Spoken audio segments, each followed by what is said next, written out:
Up on the Dalio, a deadly car crash in a neighborhood in OKC. And Governor Stitt honors fallen heroes. All of this and more is coming up. The Dalio starts now.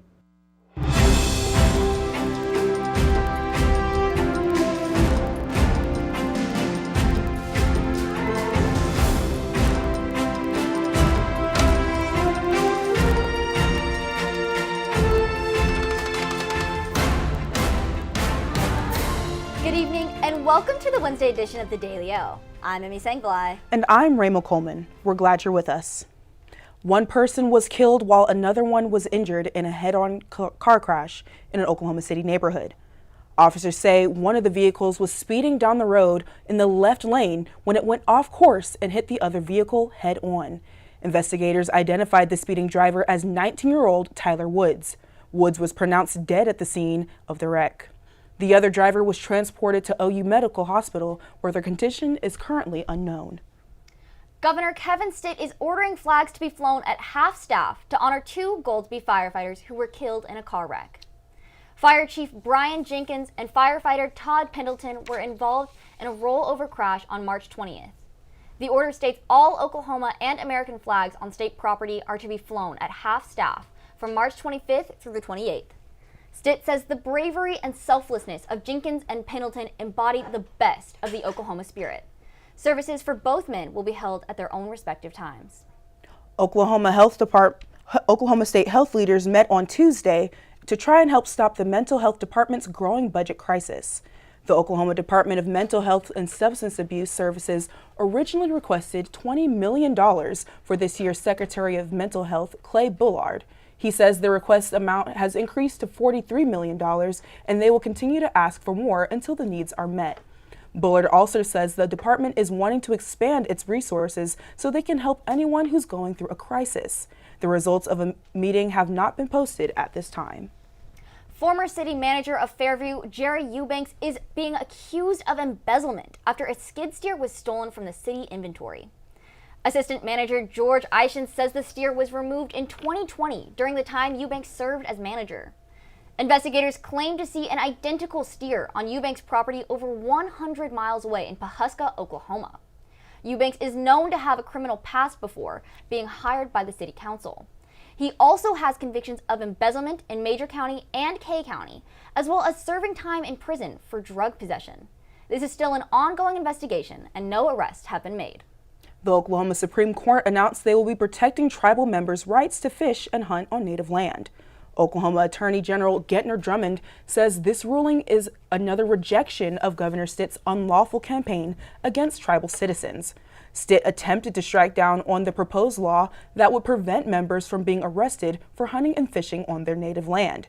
Choctaw Nation Chief Gary Batten says all tribal nations appreciate Drummond for his desire to protect what is rightfully theirs. The ruling dispute is expected by federal court in the coming days. It was a warm and sunny day here in Stillwater, so let's check in with Grayson Buchanan, who has our evening forecast. Grayson? Yeah, just like you said, Emmy, it is warm, and as you can see behind me, it's going to be dry for the rest of the night. It is currently 87 degrees, and it feels like 86 with an 8-mile-per-hour wind coming out of the east. Like I said, those warm temperatures are even supposed to get even warmer, but more about that later. Let's go back to the desk for now. All right, Grayson, when we return, OSU is continuing to stay in the spotlight. And a major sandwich company is giving back. The Dalio returns right after this.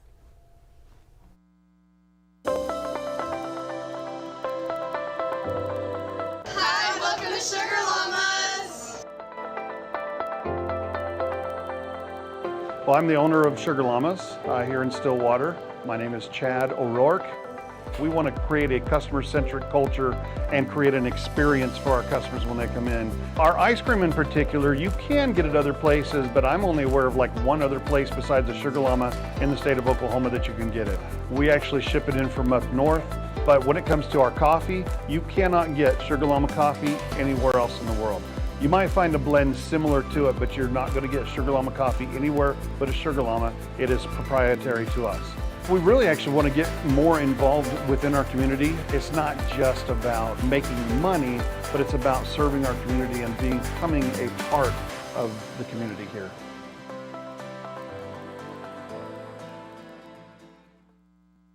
Ace in the Bowl salsa started many years ago. I was trying to find a recipe to take to a family gathering, and so I started messing around with different recipes, and I took a little bit from here and a little bit from there, and I came up with a salsa that is truly unique. Ace in the Bowl salsa is an olive oil based salsa with tomatoes, green chilies, green onions, and black olives. There's no sugar added, it's gluten free, low calorie, low carb, low fat, low sodium. So it's a very good alternative to any snack you may want. As of right now, I'm just looking to be in Oklahoma and having a successful business within the state. If my grandkids could ever take it over when they're old enough, that would be my dream.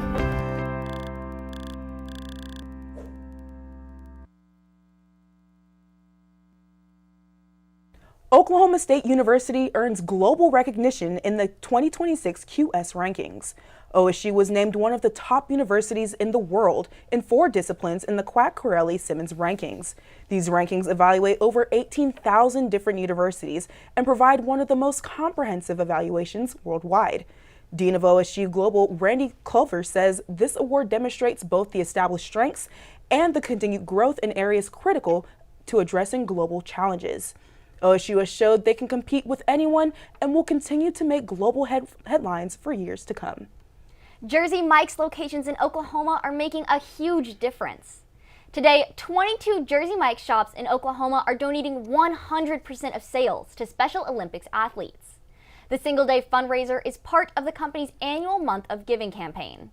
Every purchase will go directly to 60 Team Oklahoma Special Olympic athletes and unified partners to travel to Minnesota, where the games will take place. The games will run from June 20th to the 26th, and Team Oklahoma is set to compete in 8 sports, such as cheerleading, swimming, and flag football. The Special Olympics are held every 4 years and bring together nearly 3,000 athletes. So when it comes to dinner, think about going to Jersey Mike's. Buy a sandwich, change a life. Those spring temperatures are continuing to roll in, so let's check in with Grayson to see what the conditions are looking like across the state. Grayson? Yeah, guys, we had a little sneak peek earlier, but let's look at what the forecast is going to be like for the next couple of days. As I said earlier, we might have a little bit of cloud coverage rolling through Oklahoma, but nothing that's really going to be precipitation like. Going into tomorrow, at the beginning of the day, we are going to see about the same thing with no precipitation coming in, but as we get to tomorrow night, we will see a little storm system pop up in the north. And then as we get to Friday, that storm system is going to continue to come towards Stillwater, but it is going to miss us going east of us. A couple of things to look out for, though. One would be varying temperatures. We are going to be in the highs of about 94 tomorrow, but later in the week, we're going to get to the 60s. A dry climate. As you can see, that storm system is going to miss us just a bit, and high wind speeds as we have gusts getting up to about 20 miles per hour. That's all I have for right now, so let's take it back to the desk. All right, Grayson. When we return, how negotiations in Iran are impacting oil prices in America. And thousands of paratroopers are planning to be deployed. The Daily O returns right after this.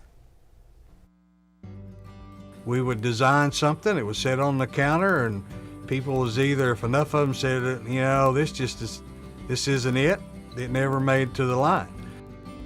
Dad was excited that they're all original. They were all designed on Mom's kitchen table. And it gets in your blood after a while. We're very happy that Pamela and Michael have taken over the business and kept the family going. We took the business over in 2017. When we found that it was available, we wanted to keep the legacy of family alive, but it was also incredible products that deserved to be a part of Made in Oklahoma's story. We were a part of Made in Oklahoma years ago, and so it kind of grew as Made in Oklahoma grew. Oklahoma is ingrained into everything that we did. We've been here most of our life. That's what we entailed our whole business on, was the Oklahoma homegrown feeling. Deep Fork Foods started in 2014. We started off with our nut products, and now we produce everything from jarred products to cookie mixes and pancake mixes and dried products for people, as well as our spice blends. Now we produce over 168 different products for ourselves and about 20 to 30 other companies in Oklahoma. I'm Cindy Stewart. I'm one of the owners of Deep Fork Foods. We've gone from just making our own stuff and doing just small things to being able to co-pack and work with other companies and individuals within Oklahoma and across the United States as well. I'm just really thankful for the journey that we've had so far and really look forward to the future where we're taking Deep Fork Foods and being able to provide more value for Oklahoma and its economy as well as all the people within the state. I love the opportunities that being in a food business provides. I absolutely love sharing food and good stories with people, so this just gives us another connection. And I can't wait to see where this path takes us with it.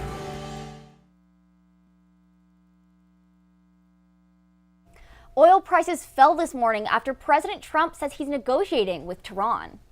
International crude oil futures dropped 5% this morning, but then rose right back up and have been fluctuating all day. This marks the largest supply shock in decades. Trump says that he has pulled back from his earlier threats to launch strikes on Iranian energy infrastructure due to negotiations. He says they're talking to us and they're talking sense. It's reported that the U.S. sent Iran a 15-point proposal aimed at ending the war. However, Iranian state media is saying that the country will not accept any U.S. ceasefire efforts. As Emmy said, Iran is seemingly not open to any ceasefire agreement with the U.S. Now, the Pentagon is deploying 3,000 paratroopers to the Middle East. The war with Iran is approaching its 1-month mark with no end in sight. While ceasefire efforts are ongoing, Army paratroopers from the 82nd Airborne Division are being sent to help in the Middle East. The 3,000 troopers will supplement the 50,000 troops already stationed in the area. In addition, thousands of Marines are being shipped off as well. Together, these two groups would bring anywhere from 6,000 to 8,000 troops in proximity to Iran. While President Trump says he doesn't plan to put boots on the ground, he also says he won't rule it out.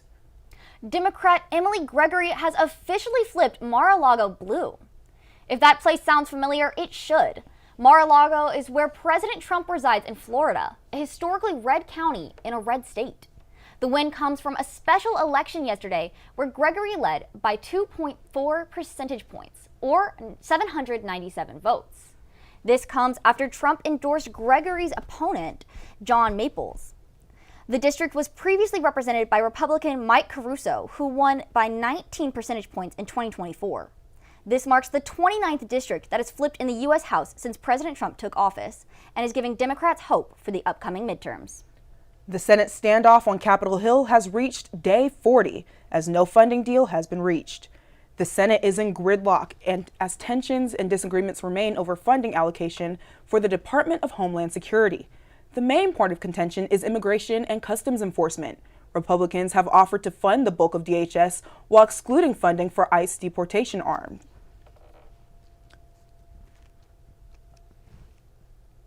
Unless serious reforms are made to the agency are made.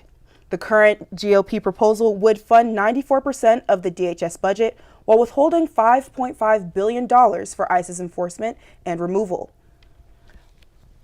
Urgency to reach the deal is high as TSA agents remain without pay, and the Senate is scheduled for a 2-week recess later this week. Just a few months after its launch, OpenAI is shutting down its video app, Sora. Sora is a generative AI app that launched in September. Generative AI is considered to be more harmful than traditional AI, as it creates entirely new content by identifying patterns in existing data. Sora was an OpenAI's second app after ChatGPT and faced mass controversy quickly after its creation. Concerns were raised with copyright holders over the app's use of their intellectual property, as well as the use of people's likenesses. Sora also made headlines for its involvement in the creation of fake, inappropriate AI-generated videos. OpenAI says it's diverting efforts from consumer products to products geared towards business clients. Cowboy baseball can't seem to find a midweek win. Andrew Drummond has that and more in the Sports Corner when we return.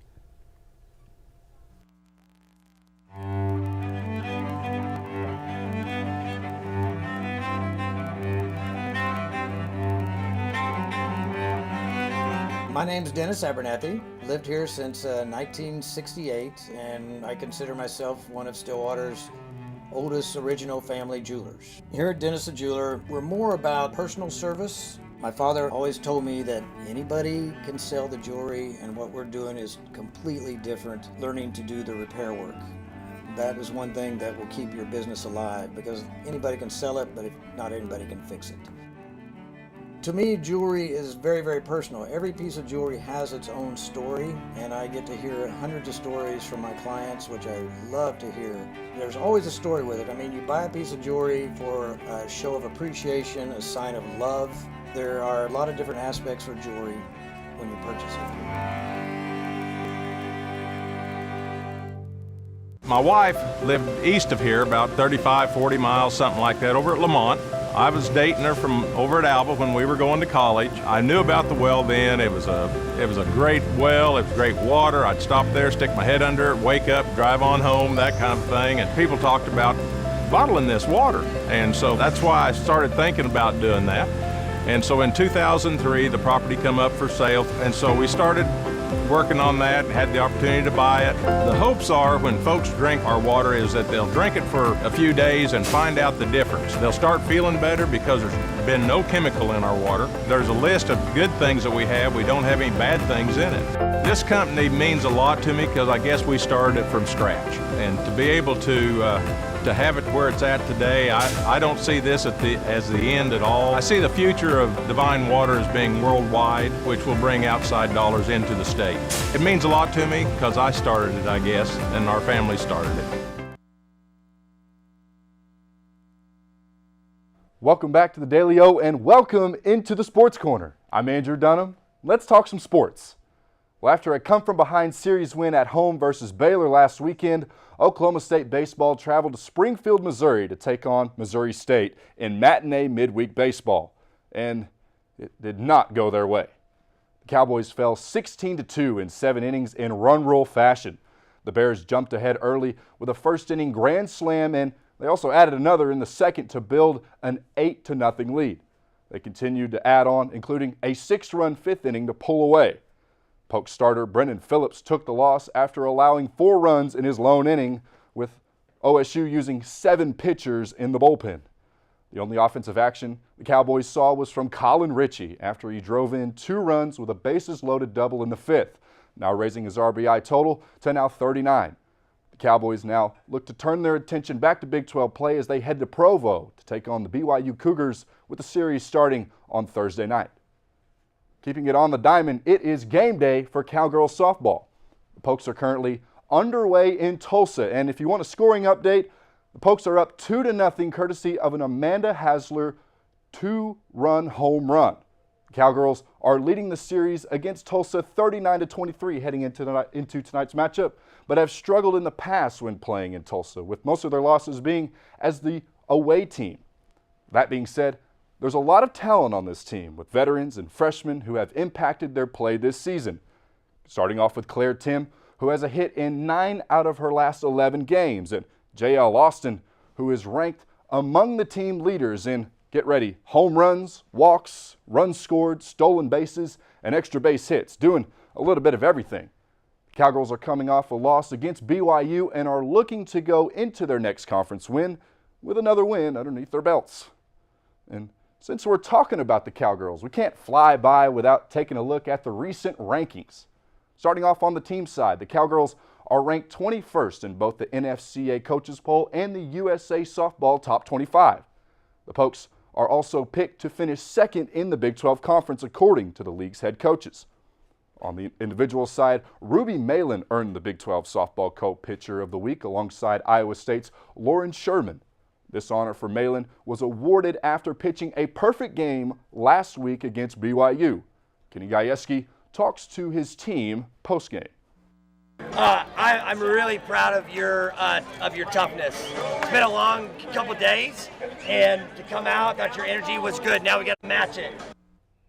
Meanwhile, on the courts, the tennis courts, Oklahoma State women's tennis is checking in at number 25 in this week's ITA team rankings. That makes them one of 13 Big 12 teams ranked in the poll and the 4th highest in the individual rankings. Rosemarie Niekamp led the way at number 27 in singles, followed by Olivia Linser at number 74 and Lucia Pear at 76. In doubles, Niekamp and Anastasia Komar climbed to number 12. The Cowgirls hit the road this week to Utah to face the number 44 ranked Utes. Well, that's a look today from the Sports Corner, but don't go anywhere. There's an Indiana CEO who is helping out the homeless. Emmy and Rayma have it right after this break. I'm Travis Taylor. I'm the general manager for the Hotel Indigo Tulsa Downtown. I have a real good understanding of the food scene in Tulsa, and I've loved to see the way it's evolved over the years, and I'm glad to be part of it. My name's Kevin Kyle. I'm the executive chef. I started here, the idea was to do something local. Everything that we try to do has Oklahoma products. Tulsa is a big oil boom when we were the oil capital in the early 1900s. How Route 66 put Tulsa on the map. And the menu around that was, well, what would an oil worker take out in their lunchbox? That's how Prospect kind of came from. We never get crazy busy, so we can do a lot of different things with food. And we can do things like wine dinners and have local dinners. We have a private dining room that people can come. I think being at the heart of the old Route 66 has kind of weighed into us getting a lot of different things brought in from different areas of the United States. When I taste something on our menu for the first time, the first thing I go is, that's Tulsa. My name's Kayla. I've been here since the beginning, so 4 years. Scratch is more focused on farm and mostly made in Oklahoma products, keeping it local. Sustainability is our biggest thing. That's one of the reasons why this place opened. I've been the chef here at Scratch for 2.5 years. Started here as a line cook. Our food and drinks are a bit separate entities almost inside the restaurant. So the food is now up to 85% of the products we bring in are raised or grown locally. It's all based off of things that I grew up eating in southern Oklahoma, the things my grandparents ate. Fresh food, clean food, organic food, sustainability, that's all of our thing. From front of house to back of house, we're able to maintain both with freshness. But made in Oklahoma means we get it straight from the farms that are 20, 30 minutes, another little county away. We get it straight from them.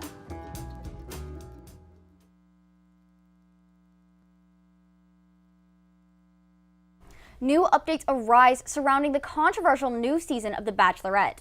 Riley Cohen has that and more in your A-List update. Riley? Thanks, Emmy. Taylor Frankie Paul will still receive her full salary despite her season of The Bachelorette being pulled.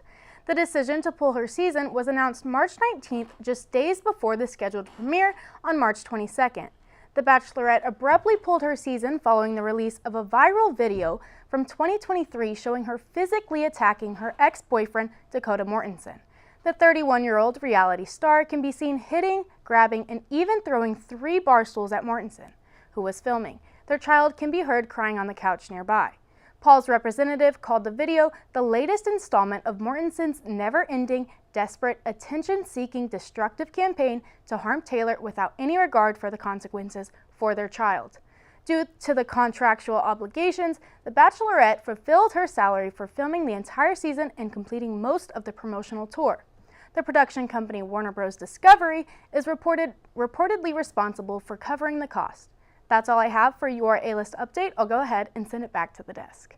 A CEO in Indiana is helping the homeless find more stable living. The Bridge, a shelter village in Bloomington, was built by local CEO Matt Burgess.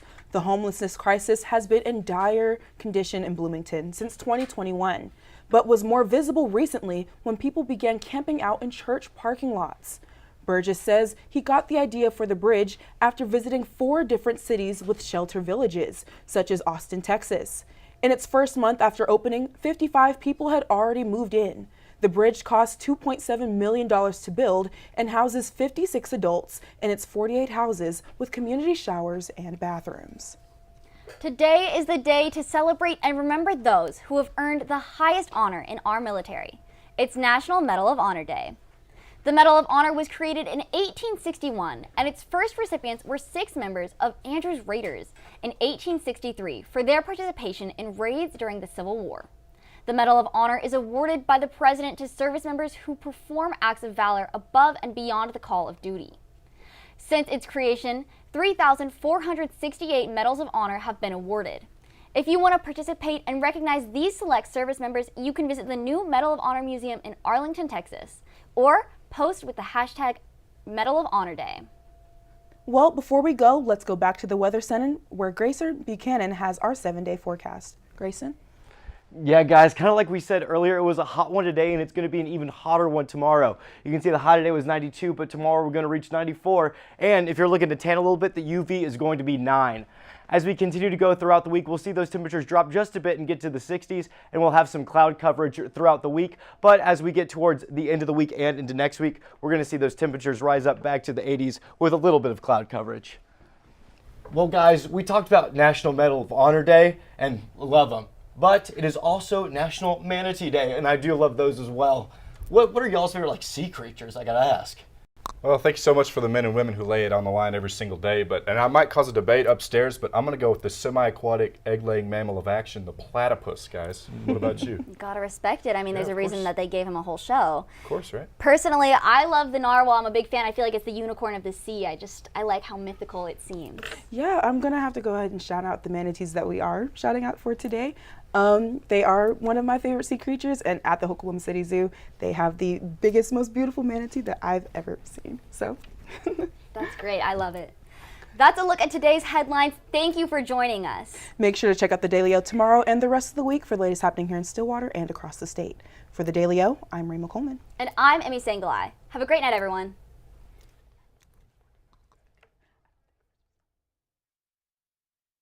About 35, 40 miles, something like that, over at Lamont. I was dating her from over at Alba when we were going to college. I knew about the well then. It was a great well. It was great water. I'd stop there, stick my head under it, wake up, drive on home, that kind of thing. And people talked about bottling this water. And so that's why I started thinking about doing that. And so in 2003, the property come up for sale. And so we started working on that, had the opportunity to buy it. The hopes are when folks drink our water is that they'll drink it for a few days and find out the difference. They'll start feeling better because there's been no chemical in our water. There's a list of good things that we have. We don't have any bad things in it. This company means a lot to me because I guess we started it from scratch. And to be able to have it where it's at today, I don't see this as the end at all. I see the future of Divine Water as being worldwide, which will bring outside dollars into the state. It means a lot to me because I started it, I guess, and our family started it.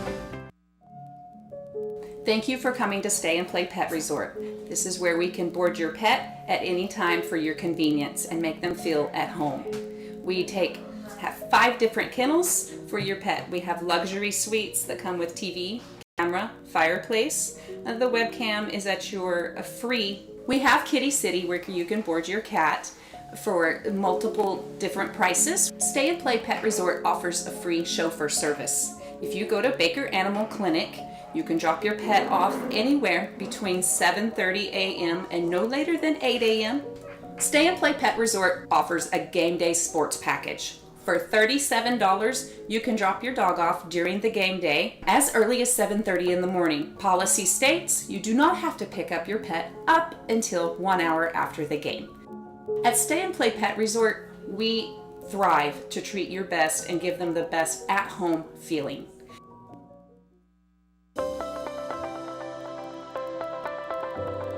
Hi, welcome to Sugar Llamas. Well, I'm the owner of Sugar Llamas here in Stillwater. My name is Chad O'Rourke. We want to create a customer-centric culture and create an experience for our customers when they come in. Our ice cream in particular, you can get it other places, but I'm only aware of like one other place besides the Sugar Llama in the state of Oklahoma that you can get it. We actually ship it in from up north, but when it comes to our coffee, you cannot get Sugar Llama coffee anywhere else in the world.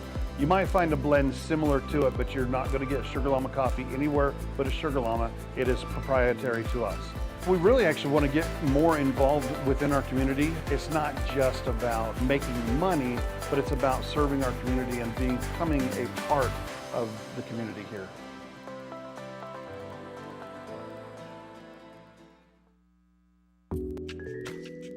I'm Travis Taylor. I'm the general manager for the Hotel Indigo Tulsa Downtown. I have a real good understanding of the food scene in Tulsa, and I've loved to see the way it's evolved over the years, and I'm glad to be part of it. My name's Kevin Kyle. I'm the executive chef. I started here, the idea was to do something local. Everything that we try to do has Oklahoma products. Tulsa is a big oil boom when we were the oil capital in the early 1900s. How Route 66 put Tulsa on the map. And the menu around that was, well, what would an oil worker take out in their lunchbox? That's how Prospect kind of came from. We never get crazy busy.